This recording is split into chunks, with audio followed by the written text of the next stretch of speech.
Hi everyone, it's Sean from What Up and welcome back to another video. And today we're starting a new video series called Changes from Book to Show. And we're going to dive into each of the characters and each of the main plot lines in the series and compare it to what Amazon did in the show. Now, this is not the first crack at this. I made a post on X or Twitter a couple of days ago saying I expect more regular content from me because I expected to put one of these out a day because I had all my notes done and I thought I could pump one out a night. This is the third time I've recorded this particular video because the first two times they were over 2 hours long and that was only the part one of the video. So there's a lot here. So I finally decided I'm going to do something a little bit shorter, a little more concise. What we'll do is we'll take the character's most memorable moments, in my opinion, and of course everyone can have their own opinions what they are, but these are my most memorable moments for the character, compare them to my most memorable moments from the show, and then talk about the character growth. First season to first book, second season to second book. That's how this is going to work.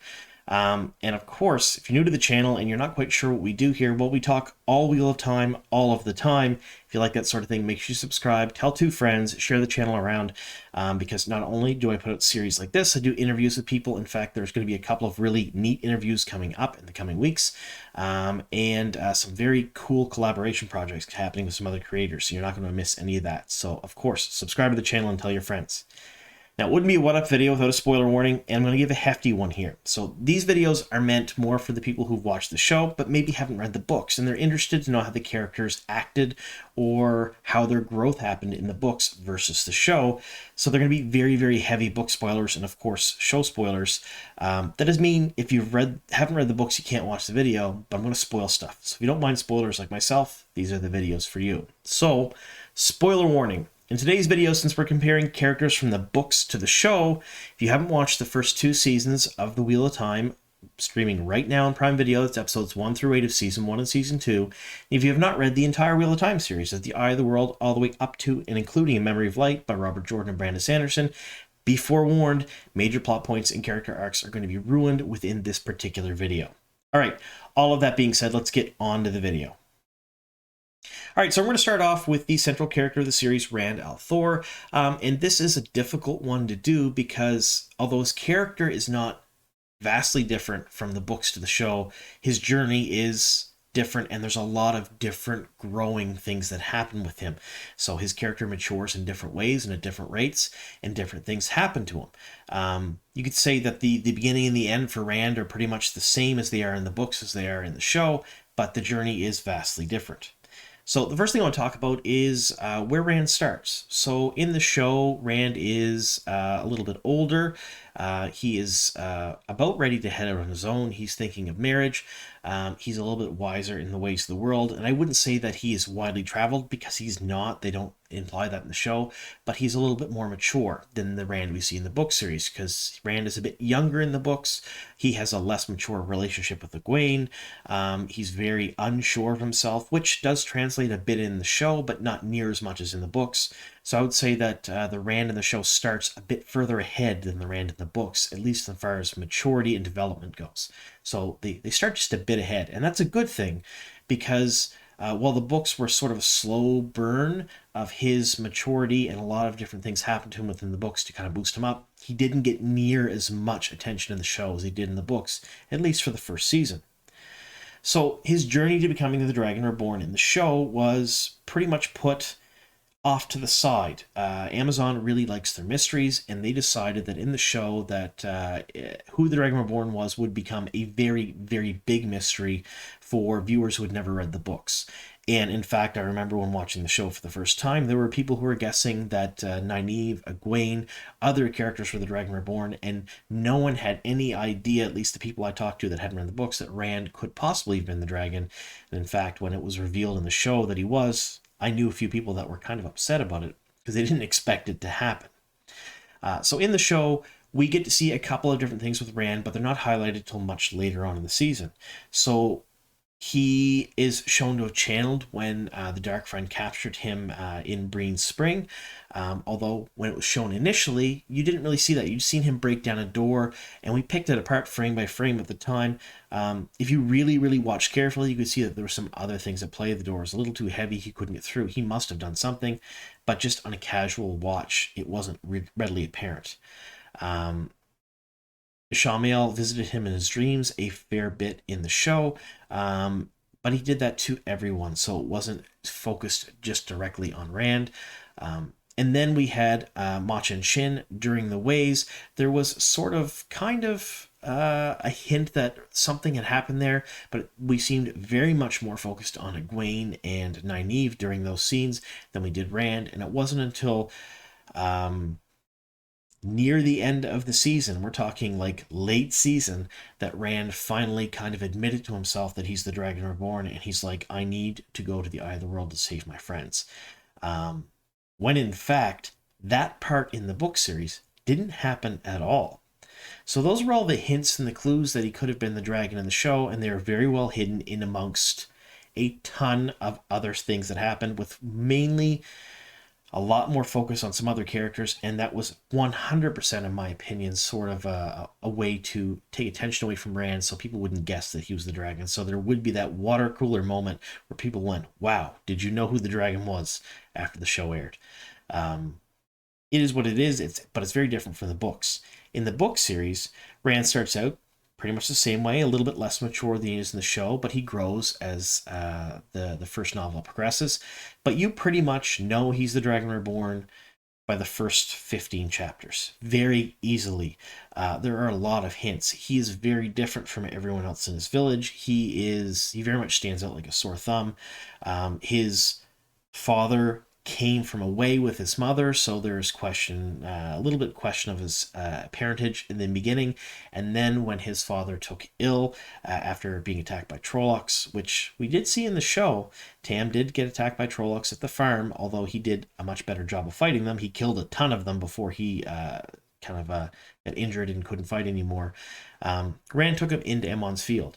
Now, when Rand took him in, he kind of drug him through the woods to avoid the Trollocs and the Fades. And during that time, Tam had a ton of fever dreams. He talked about the Battle of the Shining Walls, finding a baby in the snow, taking him home, saying that Rand would be a good name. So almost immediately, you know that Rand is not the son of Tam and is not the son of Kerry Althor. He is an adopted or found child. And right there, that's pretty much the first big red flag that, oh, there's something very different about him other than his appearance.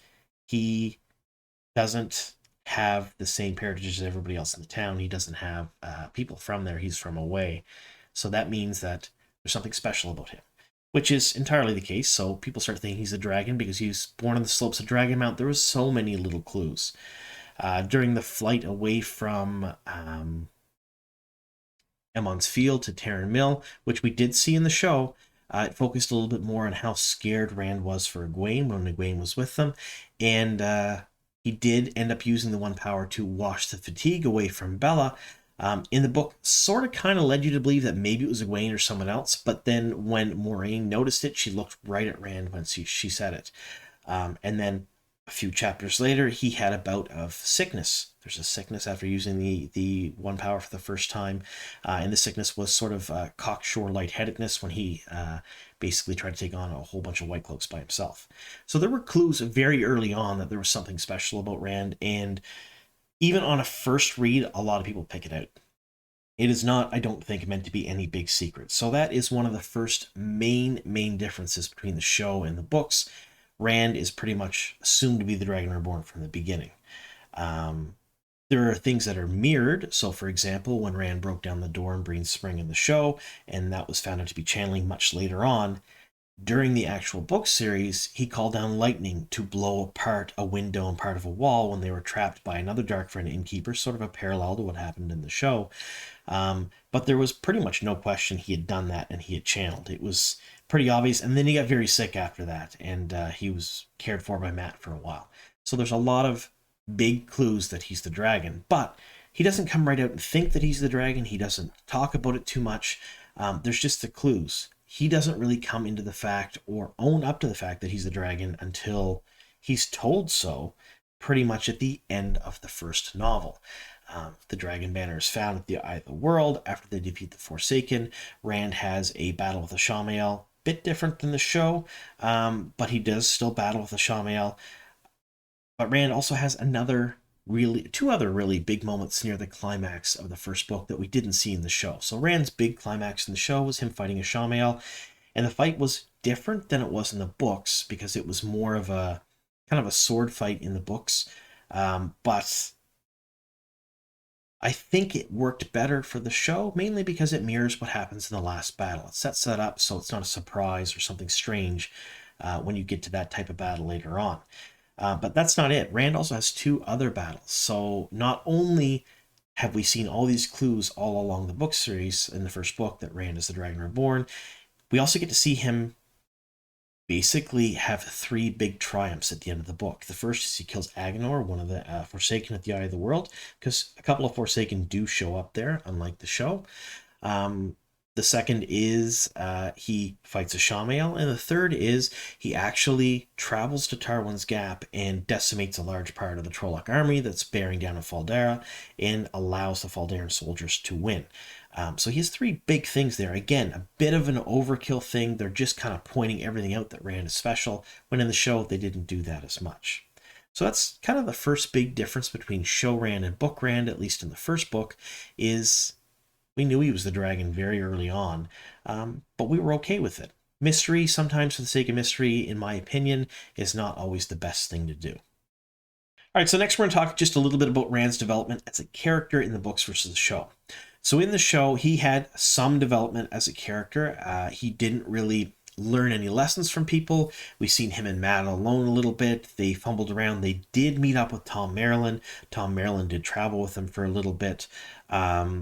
But they didn't really learn much from him. It didn't seem to really develop their characters a whole lot. So when Tom died, fighting the Fade from the Grinwall's farm, to me it didn't seem as impactful as it was in the book series. Because the difference here, the things we didn't get to see on screen, was the fact that Rand was developed by a couple of other strong characters, formed some very good relationships with them that carried on and were very important much later on in the book series. The first one is Lan. So Rand and Lan spent a lot of time together, with Rand learning the sword and tracking and other skills and whatnot from him, impressed Lan with his archery skills, but he mainly learned the sword from him amongst mannerisms and other things by sort of being in awe of this stoic warrior that Lan was. We didn't get to see that in the show in the first season, so Lan and Rand didn't really have that close of a relationship. Lan was just kind of in the background when it came to Rand, at least anyway, and a lot of the Lan's development screen time happened after they split, and Lan didn't spend a ton of time with the people, the Yelland's Fielders, other than perhaps a bit more with Nynaeve, developing that relationship a bit earlier. So there was none of that relationship developed between Lan and Rand on screen, as we saw in the books, and that's something that I think was very important, at least to me, as a book reader, because it's a very special relationship that really carries out for a very long time. Maybe it'll eventually become developed in the next couple seasons. I'm not entirely sure how they're going to handle that. But that's the first part of his character development that didn't happen in the show versus the books. The second was his character development with Tom. Now, in the show, Tom, Matt, and Rand did spend some time together. They were met in Breen Spring. They escaped the town on the Dark Front together. Tom sort of looked after Matt and Rand on the road. And then when they came upon the Grinwall's farm, Grinwalls were killed, and Tom died, I'm putting that in quotation marks, defending Matt and Rand from the Fade, allowing them to escape. So there was some interaction between Tom, Matt, and Rand. There were some scenes there where they kind of did some info dumping, talking about Aiel and the world and whatnot. But in the book series, Tom was with them from the very, very beginning. And he formed sort of a bond with all of them because in his mind, he was protecting them from the Aes Sedai, that she was going to use them for her own ends. And he was a bit more than meets the eye, and that's hinted at a fair number of times in the book series and in the show, actually, as well. And when they split up, Rand, Matt, and Tom did end up together, just like in the show. However, they traveled together for a fair bit of time. Tom taught them how to juggle, how to use the flute, how to make their way as apprentice gleemen, and they really kind of bonded there. And then when they got to Whitebridge in the book series, they sort of kind of mirrored what happened in the show. So a Fade attacked them in Whitebridge. Tom defended them from the Fade, and they ran. And Tom told them to go find his friend in Camelin at the Queen's Blessing. So there was a little bit, in my opinion, more impact to Tom's death or apparent death in the books than there was in the show, and its effect on Rand, because they were much closer, it seemed, and Rand had learned a little bit more from Tom. So the second part here that's different from Rand's character in the show versus the books is the development of these relationships and these skills. So the swordsmanship skills and the Gleeman apprentice skills, although they're not 100%, in my opinion, necessary to tell the story of Rand, they add a lot of flavor and a lot of character to him, in my opinion. So all of that being said, we talked about the Dragon Reborn stuff, we talked about the character building stuff for Rand. There was something else that I wanted to mention, and that was the fact that in the end of the first season, Rand ran away. So he left his friends, he walked away, and he kind of took off. He had no idea that his friends would be okay. He had no idea what was going on at Faldera, what they were going to be like. He went to the Eye with Moiraine to, in essence, sacrifice himself for them because he thought he wouldn't survive. And when he did, he was like, well, I'm going to protect them from what I am. I'm leaving. And he took off. That happens in the books, but not for a while yet. So Rand did everything he could to protect his friends, stay with them, and be around them. He went to the Eye with everyone. And while there, he actually did quite a few things to protect the people with him, killing a Forsaken, fighting a Shamael, draining the Eye of the World. There's a number of things he did there. And at the end of it, when he sort of realized what he was for the first time, rather than running immediately, he stayed. And they all traveled back to Faldera. So at the end of the first book, everyone is still together. Rand is unsure of himself. He wants to leave because he's scared to hurt his friends and his companions, but he's not quite mature enough to make that decision and just head out on his own just yet. But in the show, he takes off right away without even finding out they're okay. So at the end of the first season versus the end of the first book, Rand is the same character, but he makes some very different decisions based on some very different information. And the growth was a little bit different. Now, that's just the first season. We're going to get into the second season and the second book, The Great Hunt, right now. Now, this season, things diverged pretty far away from the books for this particular character.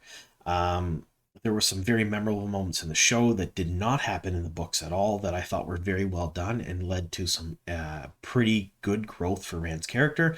But there are also things that we didn't see from the book series that could be said that could have helped his growth as a character as well. So let's talk about the show first. His arc in the show pretty much can be broken down into two separate arcs. The first arc is he had run away. He's in Cairhien. He's working at an asylum. He's doing so he can get close to Logain, one of the false dragons that were gentled. He's working with a man named Errol. It's mentioned a couple of times that he's taking swordsmanship skills from Errol off screen. We don't get to see that. The relationship with them seems very genuine, and you get the sense that a number of months have passed and he's been there for a while. So he has grown as a character. He's living on his own in a big city, as he would say it. He has a job that is far afield from what he had done before as a sheep herder. He is actively trying to attain the knowledge to channel the one power. He is learning swordsmanship skills, and he has a relationship, an adult relationship, with an innkeeper named Celine. These are things that did not happen in the books at all. He was accelerated in growth again on the screen as far as maturity goes, because during this book he was very unsure of himself. And he would not have had the confidence to do a lot of the things that he did in the first half of the season. Definitely not revealing his channeling to Celine, accepting her love, forgiving himself for burning down her inn. All of those things happened that really made him grow as a character. Then he found out that she was Lanfear, and he went right back into not so confident, not so assured, following Moiraine, kind of listening to her. In the book series, for the first half of the books, he's with his friends in Faldera.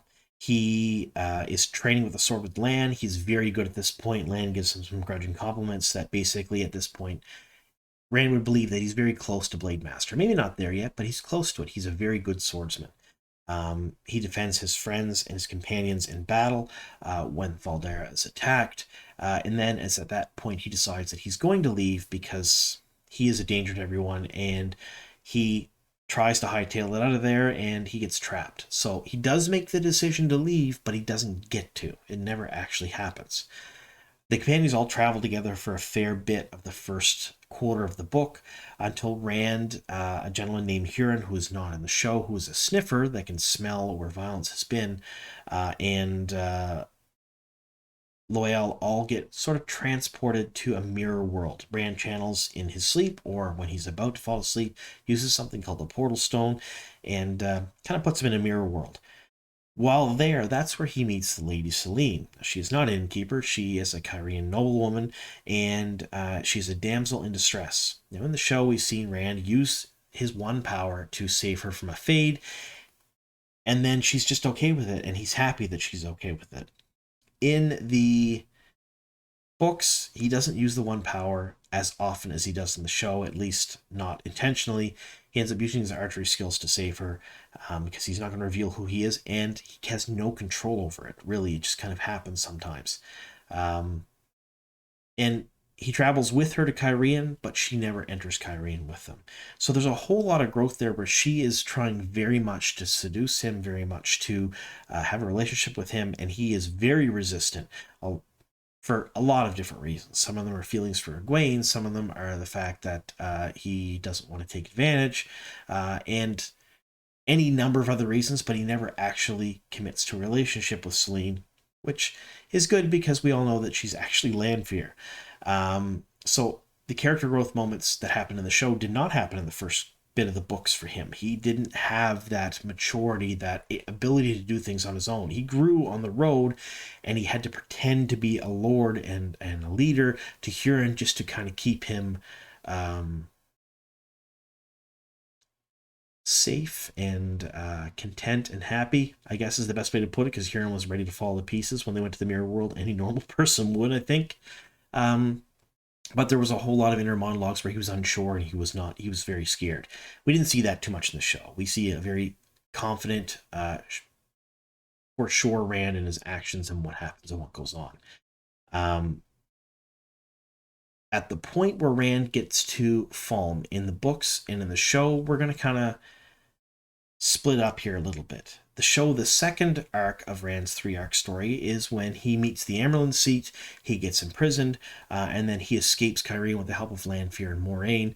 And his big moment here that we don't see in the book series, this isn't something that happens in the books, is he uses the one power after getting some information or some hints from Logain to cut the shield on Moiraine, which effectively allows her to channel again and to re-become an Aes Sedai. The rules are pretty loosey-goosey when it comes to the show. It's going to be another one of these videos I'm going to be doing about the one power and how things work. But it kind of seemed like she lost a lot of different things when she was cut off from the source. Not just the ability to channel, but a ton of other things as well. And she gained most of that back when he cut that shield. None of that happened in the book series, so he didn't have that extra big victory there. But his meeting with the Amyrlin did mirror something that happened at the very beginning of the Great Hunt. He had the same sort of meeting with the Amyrlin, and instead of imprisoning him, she lets him go free because she has to. He's the dragon. He has to do things. She lets him know that she knows he's the dragon and just lets him go. In the show, he's imprisoned and has to be rescued, and he spends pretty much the rest of the show at that point. We don't see that confident, for sure, Rand a whole lot anymore. He spends a lot of times unsure of himself, sitting down instead of standing up for a fair bit of it, which I believe is very symbolic of take things on your feet like a man, that phrase that Lan told him, because he's not. He's on his butt, kind of sitting down. We only really get to see 2 other instances of that confident Rand come back. Now, in the book series, we don't really have that confident Rand. He pretended a bit, but he's not really there. And when he gets to Tomon Head and gets to Falm, he does encounter Turok. So he is there. He's there to rescue his friends. He is there to get the dagger for Matt. He is there to do all of these wonderful things. And he does accomplish some of them, but he's very unsure of himself as he does it. The fight with High Lord Turok is completely accidental in the book series. Now, what we saw on the show was he sort of sought him out. There wasn't a whole lot of preamble as to why or how or what was going on there. He sought Lord Turok out. Lord Turok was ready to fight him. He said the line, "Let's see what it takes to earn a heron on this side of the ocean," which is a direct quote from the books. Everyone kind of held their breath because we thought we knew what we were going to expect. And then Rand used the one power and killed everyone, Indiana Jones style. I made a TikTok about it. There's only one thing you got to know about karate. Gun beats karate every time. That's pretty much what Rand did. That was a good moment of confidence until he becomes shielded again during the battle. And every time he's shielded, all that confidence evaporates. So I'm wondering if his confidence is directly tied to his ability to channel the power in the show. That's kind of what it seems like, but we're not totally sure of that just yet. And then when the shield is broken near the end of the season, near the end of the final episode, after he's protected by Egwene and Perrin and his other friends that are all there doing different things and injured by Matt, he is able to fight and kill Ashamiel by stabbing his sword into his chest. And then he's proclaimed the Dragon Reborn in front of everyone in Falm by Moraine with a big fiery dragon in the sky. The book series, the development and what happened there was quite a bit different. Rand's meeting with High Lord Turok was completely accidental. It wasn't meant. He was looking around for the dagger. More importantly, the dagger in the Horn of Valier, but he was also looking for that. And he came upon High Lord Turok. High Lord Turok noticed his hair-marked blade, said that famous line that we heard from the show, and then they battled. And Rand wrestled with himself during the battle. He was very unsure. He didn't know what to do. He didn't like going into what's known as the Flame in the Void, which is mentioned a fair bit throughout the entire book series. It's how he learns to channel the one power. It's how he becomes one with everything around him. No thoughts, no emotions, just action. It all kind of slides away. Sort of a sense of oneness. He slips into that, which he's scared of doing in the books because he's very unsure of himself because he can sense the power there, and that gives him the edge to be able to fight and defeat High Lord Turok in a battle of swords. So they have a big sword fight. It's pretty cool in the books, something we didn't get to see in the show, and he actually earns the title of Blade Master because there's only two ways of earning Blade Master. One is being appointed a Blade Master, and the other is killing a Blade Master, and he kills one. At that point, the fight with Rand and Ashamiel is very, very different in the books. He is still unsure of himself, but he's angry. So he starts fighting Ashamiel, and he is now used to the sword. He is a good swordsman. He starts using his sword to fight Ashamiel. Ashamiel has a staff, and they fight. And when they fight, it's projected in the sky above Falm. And as Rand wins, the forces on the side of good down below in Falm also win. And as Ashamiel is winning the fight, the forces of darkness kind of take the lead. And it's a very interesting sequence, and there was a lot of questions whether we'd see that in the show because it would be hard to make that not look corny. But as you read it, it was really cool. Again, Rand wins by fighting and killing Ashamiel again, stabbing him in the chest. His friends are not there to aid and help him in that particular fight. They're doing other things. Nynaeve ends up rescuing Egwene.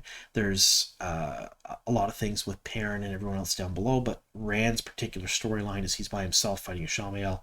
He's wounded in that, so the wound that we see, he gets an aside in the show from Matt in that makeshift Ashandari that he made when he was channeling Matt Gruber.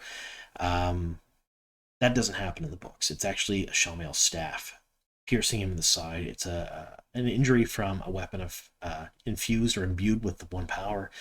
That's kind of what it seemed like at the time, because the rules still in the books at this time were pretty loosey-goosey as well.